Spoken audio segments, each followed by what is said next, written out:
মানবতার ফেরিওয়ালা মানুষ যখন আক্রান্ত হচ্ছিল, মানুষ যখন আহত হচ্ছিল, মুক্ত তাদেরকে পানি পান করা কলিজা ঠান্ডা করেছিল। আমার কলিজার টুকরা, আমার যুবক ভাই মুক্তকে শাহাদাত বরণ করতে হয়েছে।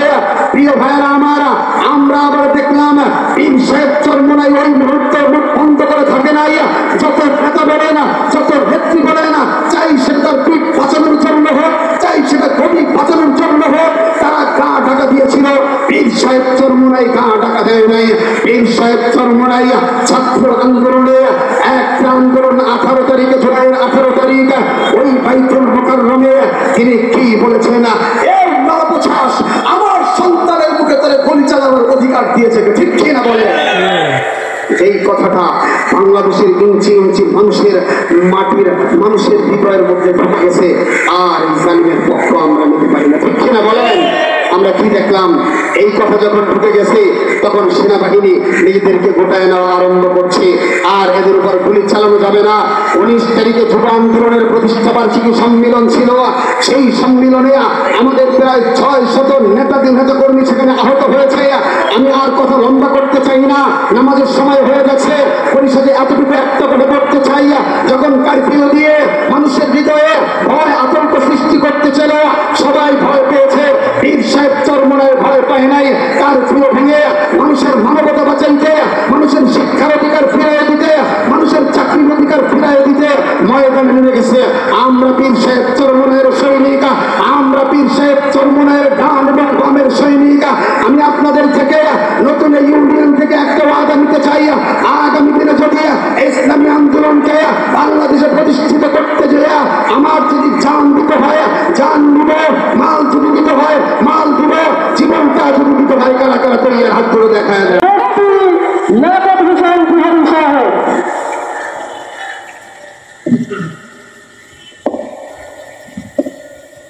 الحمد لله وحده والسلام على من لا نبي بعد أما بعد أعوذ بالله من الشيطان الرجيم بسم الله الرحمن الرحيم ولا تحسبن الله غافلا عما يعمل الظالمون صدق الله العظيم সকলের সংক্ষেপে দুরূদ শরীফ পড়ি সাল্লাল্লাহু আলাইহি ওয়াসাল্লাম। ইসলামী আন্দোলন বাংলাদেশ চৌহাট ইউনিয়ন শাখা উদ্বোধনের আজকের ইউনিয়ন সম্মেলনের আমার শ্রদ্ধাভাজন সম্মানিত সভাপতি, উপস্থিত আছেন আজকের এই সম্মেলনের প্রধান অতিথি, বিশেষ অতিথিবৃন্দ ও আমার সামনে উপবিষ্ট সহযোদ্ধা ভাইরা। আমরা আজকে এমন একটা সময় উপনীত হয়েছি যখন আর আমাদের বাংলাদেশের মানুষের হৃদয়ে আর কোনো কষ্ট নেই। কথা বলেন ঠিক কিনা? সবাই আজকে আমরা আনন্দিত,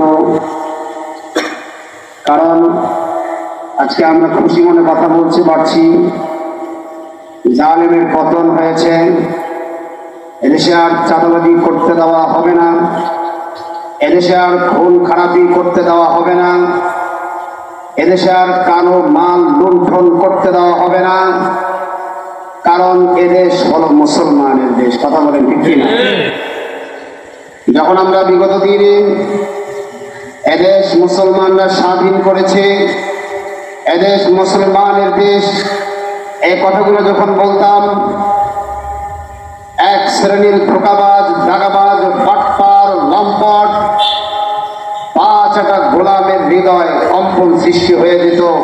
কোন সময় যেন আবার হুজুরেরা মাথা চারা দিয়ে ওঠে। কথা বলেন ঠিক কিনা? কিন্তু আপনারা জানেন দীর্ঘ 16টা বছর স্বৈর শাসক এই দেশ চালিয়েছে। মানুষ তার অধিকার নিয়ে বাঁচতে পারে নাই, মানুষ তার অধিকার নিয়ে কথা বলতে পারে নাই, মানুষ তার অন্যের অধিকার থেকে বঞ্চিত হয়েছে, মানুষ তার শিক্ষার অধিকার থেকে বঞ্চিত হয়েছে, মানুষ তার চিকিৎসার অধিকার থেকে বঞ্চিত হয়েছে, স্বাধীন রাষ্ট্রে মানুষ স্বাধীনভাবে বাঁচা থেকে বঞ্চিত হয়েছে। মানুষের পক্ষে, মানবতার পক্ষে, দেশের পক্ষে, ইসলামের পক্ষে বিগত 17টি বছর যেই নেতার ঘুম হারাম ছিল, যেই নেতা একটা দিন স্থিরভাবে ঘুমাইতে পারে নাই, বাংলাদেশের ভূখণ্ডের কথা চিন্তা করে যেই নেতা একদিন মাঠের বাহিরে থাকতে পারে নাই, তিনি আর কেউ নয়, তিনি হলেন শায়েখে চরমোনাই। ঠিক কিনা বলেন? আজকে যারা বড় কথায় কথা বলে আমরা এদের স্বৈরশাসন মুক্ত করেছি, আসলে বিগত 17 বছর তাদেরকে আমরা ময়দানে দেখি নাই। সুতরাং এটা মুসলমানের দেশ, আর মুসলমানের নবী হলো বিশ্ব নবী, যার আমিত ধর্ম হলো ইসলাম। ইসলামের কাছে সবাই নিরাপদ। ঠিক কিনা বলেন? আজকে আমরা বারবার বক্তৃতার মঞ্চ থেকে যে কথা বলেছিলাম, বাংলাদেশে আওয়ামী লীগেরা মনে করে বিএনপি আসলে আমরা শেষ, বিএনপিরা মনে করছে আওয়ামী লীগ আসলে আমরা শেষ। আমরা বিগত স্বৈরা শাসকের আমলে দেখেছি বিএনপিকে নিশ্চিহ্ন করার একটা ধান্দায় তারা ছিল, বর্তমানে আবার আরেকটা ফ্যাসিস্টকে আমরা দেখছি যারা অন্যদেরকে নিশ্চিহ্ন করার ধান্দায় আছে। ঠিক কিনা বলেন? সুতরাং এদেশ আমাদের দেশ। আপনারা জানেন এদেশ যখন 200 বছর ইংরেজ শাসন করলো, ইংরেজ খ্যাত আন্দোলনে সবচাইতে বড় ভূমিকা তারা রেখেছিলেন।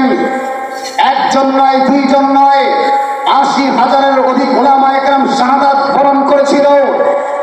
1847 সালে এদেশ থেকে ইংরেজ পালিয়ে যেতে বাধ্য হয়েছিল উলামা একরামের আন্দোলনের কারণে। কিনা বলেন? আমরা চিন্তা করলাম ইংরেজকে দিয়েছি, এখন মনে হয় আমরা আমাদের অধিকার নিয়ে বাঁচতে পারবো, এখন মনে হয় আমাদের মা বোনেরা নিরাপদ থাকবে, এখন মনে হয় আর কোনো মানুষ জুলুমের শিকার হবে না। তখন আমরা দেখলাম দাদা বাবুরা আমাদেরকে শান্ত থাকতে দেয় নাই। দাদা বাবুরা পদে পদে ঘাটে ঘাটে মুসলমানদের উপরে জুলুম করেছে, মুসলমানদের ধর্মীয় আলয় মসজিদ বন্ধ করে দিয়েছে, শিক্ষালয় মাদ্রাসা বন্ধ করে দেওয়া হয়েছে। আমরা যখন আবার নতুন স্বাধীনতার চেতনা আমাদের মধ্যে আসলো, সেই স্বাধীনতা হলো জালেমের বিরুদ্ধে মজলুমের নয়, সেই স্বাধীনতা একটাই কারণ, তাওহীদ এবং হক এবং বাতিলের লড়াই, যার ফলশ্রুতিতে আমরা পাকিস্তান করেছিলাম। পাকিস্তান এই আন্দোলন হয়েছিল, পাকিস্তান স্বাধীন হওয়ার একটাই কারণ ছিল, সেটা হলো ধর্মীয় ব্যাপার। একটা হলো একাত্মবাদ, আরেকটা হলো বহুত্ববাদ। আমরা একাত্মবাদের ভিত্তিতে পাকিস্তান শাসন করেছিলাম। সুতরাং এই দেশ মুসলমানের কিনা? কথা বলেন, একটু জোরে বলেন, কথা বলেন, ঠিক কিনা? এদেশ আমাদের। আমরা আবার দেখলাম পাকিস্তান যখন এদেশ হয়ে গেল, এক পূর্ব পাকিস্তান আরেক পশ্চিম পাকিস্তান, আমাদের বাংলাদেশের উপরে একের পর এক আবার বৈষম্য শুরু হয়ে গেল, একের পর এক আবার চাপাবাদ শুরু হয়ে গেল, আবার জুলুম শুরু হয়ে গেল। বাংলাদেশের 8 কোটি মানুষ এই জুলুম মেনে নিতে চায় নাই। আলেম ওলামারা এই জুলুমের পক্ষে ছিল না। আলেম ওলামারা আবার গর্জে উঠলো, তাওহীদি সমাজ আবার গর্জে উঠলো। 1971 সালে আরেকটা স্বাধীন হলো এদেশ, এদেশের নাম দেওয়া হলো সোনার বাংলা। আমরা এই স্বাধীনতার পর থেকে আজকে 53 বছর মানব রচিত আইন দিয়ে এদেশ চালানো হয়েছে। মানব রচিত আইন প্রতিষ্ঠা করার জন্য এদেশে যারা ক্ষমতায় গিয়েছে, কেউ নিরপেক্ষতা বাদ প্রতিষ্ঠা করতে চেয়েছে, কেউ মানবতা বাদ প্রতিষ্ঠা করতে চেয়েছে, কিন্তু এই পর্যন্ত ইসলামের পক্ষে কেউ কথা বলে নাই। ঠিক কিনা বলেন? আজকে আমরা 53 বছরে কি দেখলাম? যার ঘরে খাবার নাই, ক্ষমতায় আসার পরেই আঙ্গুল ফলে কলা গাছ। আমরা কি দেখলাম? যার কোনো পরিচয় নাই, যার কোনো অর্থকরী নাই, ক্ষমতায় আসার পরে সে হাওয়া বাগান তৈরি করে। আমরা একের পর এক আমাদের সংগ্রামী জীবন আমরা চালিয়ে গেলাম স্বৈরাচার পতনের বিরুদ্ধে। একের পর এক আমার শায়েখ যেভাবে ময়দানে ছিল, আপনারা জানেন 2023 সালের 13ই জুলাই ওই বরিশালের জমিনে আমার শায়েখের ঘাম ঝরেছিল, আমার শায়েখকে রক্তাক্ত করা হয়েছিল।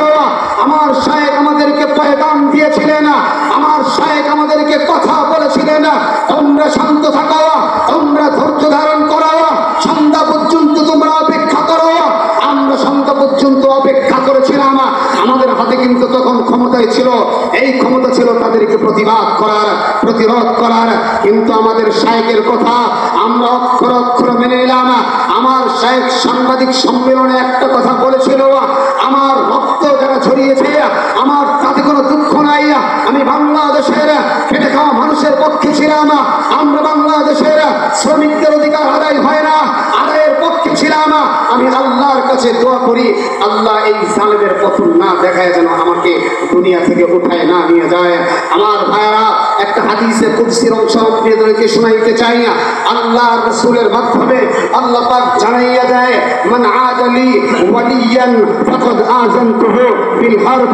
আল্লাহর ওলিদের সাথে যদি কেউ বেয়াদবি করে, আল্লাহর ওলিদের সাথে যদি কেউ চক্রান্ত করে, আল্লাহর ওলিরা নীরব থাকতে পারে, আল্লাহর ওলিরা প্রতিবাদ না করতে পারে, কিন্তু আল্লাহর ওলিরা আল্লাহ তাদেরকে ছেড়ে দেয় না। ঠিক কিনা বলেন? আমরা দেখেছি সৈরা শাসকের আমলে আল্লামা আজিজুল হক সাহেবের চোখের পানি ঝরেছে, আমরা দেখেছি আহমদ শফির চোখের পানি ঝরেছে, আমরা দেখেছি ফজলুল করিম রহমতুল্লাহি আলাইহির চোখের পানি ঝরেছে, আমরা দেখেছি জুনায়েদ বাবু নগরীর চোখের পানি ঝরেছে, আমরা দেখেছি আমার শায়েখ চরমনাই ফয়জুল করিমের চোখের পানি ঝরেছে। স্বাধীনতার বীজ তখন বাংলাদেশে বপন করা হয়েছিল। ঠিক কিনা বলে? এরপরে যখন বাংলাদেশের মানুষের উপরে আবার জুলুম চালানো হলো, আবার নির্যাতন চালানো হলো, 2024 সালের একই জুলাই থেকে ছাত্র জনতার বৈষম্য বিরোধী আন্দোলনের নামে যখন ময়দানে নেমে গেল, একের পর এক আবার তাদের উপরে জুলুম করা হয়। আপনারা জানেন ছাত্র জনতার উপরে একের পর এক গুলি চালানো হয়। আপনারা জানেন রংপুরের জমিনে আমার যুবক ভাই আবু সাইদ ওই জুলাই মাসের 16 তারিখে হাত প্রসারিত করে বাংলাদেশের মানুষদেরকে একটা নতুন স্বাধীনতার শুরুতে দেখায় দিয়েছে। আর পরদিন থাকতে চাই না, আর স্বৈরা শাসকের জুলুম মেনে নিতে চাই না। আমার মতো শাহাদাত বরণ করো, কারণ শহীদের রক্ত কখনো বৃথা যেতে পারে না। ঠিক কিনা বলেন? আমরা দেখেছি আমাদের মানবতার ফেরিওয়ালা মানুষ যখন আক্রান্ত হচ্ছিল, মানুষ যখন আহত হচ্ছিল, মুক্ত তাদেরকে পানি পান করা কলিজা ঠান্ডা করেছিল। আমার কলিজার টুকরা, আমার যুবক ভাই মুক্তকে শাহাদাত বরণ করতে হয়েছে। প্রিয় ভাইরা আমার, আমরা আবার দেখলাম পীর সাহেব চরমনাই ওই মুহূর্তে মুখ বন্ধ করে থাকে নাই। যত নেতা বলে না, যত নেত্রী বলে না, চাই সেটা তার পিঠ বাঁচানোর জন্য হোক, চাই সেটা গরিব বাঁচানোর জন্য হোক, তারা গা ঢাকা দিয়েছিল। পীর সাহেব চরমনাই গা ঢাকা দেয় নাই। পীর সাহেব চরমনাই ছাত্র আন্দোলনে একটা আন্দোলন 18 তারিখে, জুলাইয়ের 18 তারিখ ওই বাইতুল মুকাররমে তিনি কি বলেছেন? এই নরপছাস আমার সন্তানের মুখে তারা গুলি চালানোর অধিকার দিয়েছে। ঠিক কিনা বলে? এই কথাটা বাংলাদেশের ইঞ্চি ইঞ্চি মানুষের মাটির মানুষের হৃদয়ের মধ্যে ঢুকে গেছে। আর এই জালিমের পক্ষ আমরা নিতে পারি না। ঠিক কিনা বলেন? আমরা কি দেখলাম? এই কথা যখন ঢুকে গেছে তখন সেনাবাহিনী নিজেদেরকে গোটায় নেওয়া আরম্ভ করছে। আর এদের উপর গুলি চালানো যাবে না। 19 তারিখে যুব আন্দোলনের প্রতিষ্ঠা বার্ষিকী সম্মেলন ছিল। সেই সম্মেলনে আমাদের প্রায় 600 নেতা কর্মী সেখানে আহত হয়েছে। আমি আর কথা লম্বা করতে চাই না, নামাজের সময় হয়ে গেছে। পরিষদে এতটুকু একটা করে করতে চাই, যখন কারফিউ দিয়ে মানুষের হৃদয়ে ভয় আতঙ্ক সৃষ্টি করতে ছিল, সবাই ভয় পেয়েছে। পীর সাহেব চরমনায় ভয় পায় নাই। কারফিউ ভেঙে মানুষের মানবতা বাঁচাইতে, মানুষের শিক্ষার অধিকার ফিরিয়ে দিতে, মানুষের চাকরির অধিকার ফিরিয়ে দিতে ময়দানে নেমে গেছে। আমরা পীর সাহেব চরমনায়ের সৈনিক, আমরা পীর সাহেব চরমনায়ের ডান এবং বামের সৈনিক। আমি আপনাদের থেকে নতুন ইউনিয়ন থেকে একটা ওয়াদা নিতে চাই, আগামী দিনে যদি ইসলামী আন্দোলনকে বাংলাদেশে প্রতিষ্ঠিত করতে যেয়ে আমার যদি জান দিতে হয় জান দিব, মাল যদি দিতে হয় মাল দিব, জীবনটা যদি দিতে হয় কারা কারা তৈরি হাত করে দেখা যায়।